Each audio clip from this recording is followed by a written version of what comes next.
Directive by Interior Cabinet Secretary Kithure Kindiki that announced a major crackdown on rogue matatus in the country. MOA says while it appreciates that the sector needs cleaning up, it is alarmed that the government went forward to issue far-reaching directive without involving key stakeholders. And as our reporter Henry Tende now filed, MOA insists the directive by CS Kindiki will only enhance bribery, much to the suffering of actors in the industry.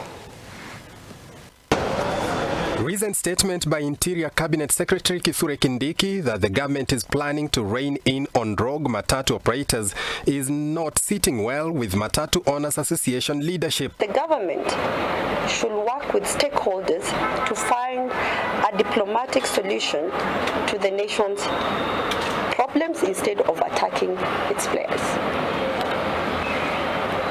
We as MOA encourage collaboration with important stakeholders to explore and establish public benefiting conclusions. And this should be considered before issuing any public transport directive.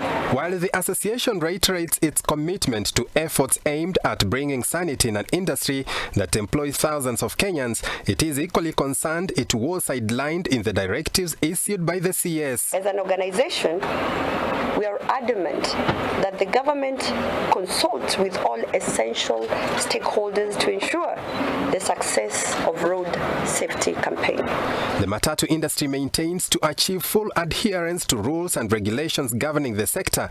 Traffic officers synonymous with collecting bribes must reform instead of only punishing the operators.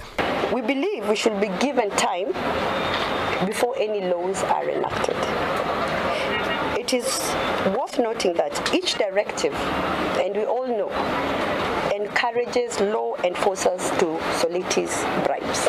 We need to ensure that the public officials are held accountable for their action and that there is a transparent system for monitoring and enforcing anti-corruption laws. Additionally, MOA is now concerned that unlicensed private vehicles are actively operating as matatus.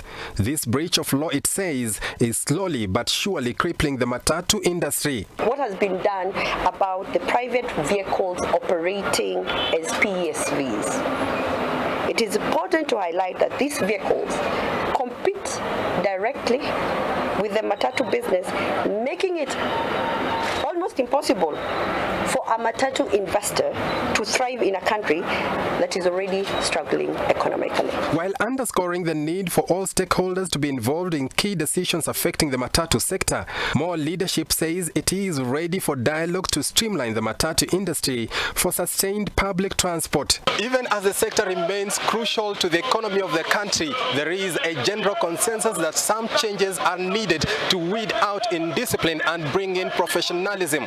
This even as the Matatu Owners Association heads maintain such changes must be diplomatic and must involve all stakeholders to ensure no side is left disenfranchised. Henry Tende, Look Up TV, Nairobi.